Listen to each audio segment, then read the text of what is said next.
পাঁশকুড়া থানার পুলিশের হাতে উদ্ধার প্রায় 350 কেজি নিষিদ্ধ মাদকদ্রব্য। বড় সাফল্য পুলিশের, গ্রেপ্তার যুবক।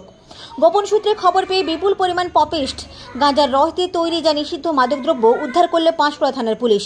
পুলিশ সূত্রে খবর, একটি ছোট পিকআপ ভ্যানে করে শিভা বাল্মীকি নামের ওই যুবক ওই নিষিদ্ধ মাদক পাচার করছিল।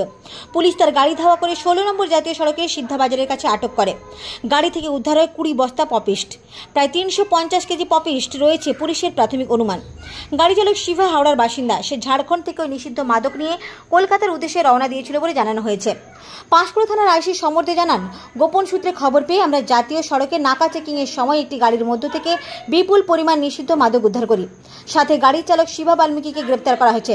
তার কাছ থেকে জিজ্ঞাসাবাদ করে বিষয়টি জানা যাবে, কোথা থেকে কোথায় নিয়ে যাওয়া হচ্ছিল, এই কাজের সাথে কারা কারা যুক্ত রয়েছে। তদন্তের পর যা যা উঠে আসবে তা জানা যাবে। খবর পেলেন আমাদের কাছে একটা টেলিফোনিক ইনফরমেশন এসেছিল, সেই ইনফরমেশনের ভিত্তিতে আমরা আজকে নাকাটা ইন্ডিউস করেছি আমাদের শুটিংয়ের অফিসারের সাথে কনসাল্ট করে। তারপরে সে নাকাতে আমরা এই গাড়িটা ইন্টারসেপ্ট করেছি। তারপরে আমরা যদি ম্যাজিস্ট্রেটকে আমরা চিঠি করেছি, চিঠির মাধ্যমে বিডিও সাহেব এসেছিলেন। বিডিও সাহেবের মাধ্যমে আমরা সার্চ সিজার দেখলাম যে এখানে কন্ট্রাবেন্ড আর্টিকেলস আছে, সেগুলো দিয়ে আমরা আমাদের সার্চ সিজার পজিশনগুলো কমপ্লিট করলাম।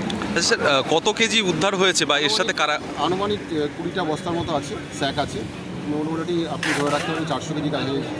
আচ্ছা আচ্ছা, বলছি মানে এর সাথে কারা জড়িত রয়েছে বা কতজন? এটা আমরা যাকে রিটার্ন করেছি তাকে আমরা জিজ্ঞাসাবাদ করবো, করার পরে আমরা বলতে পারবো যে কী আছে না।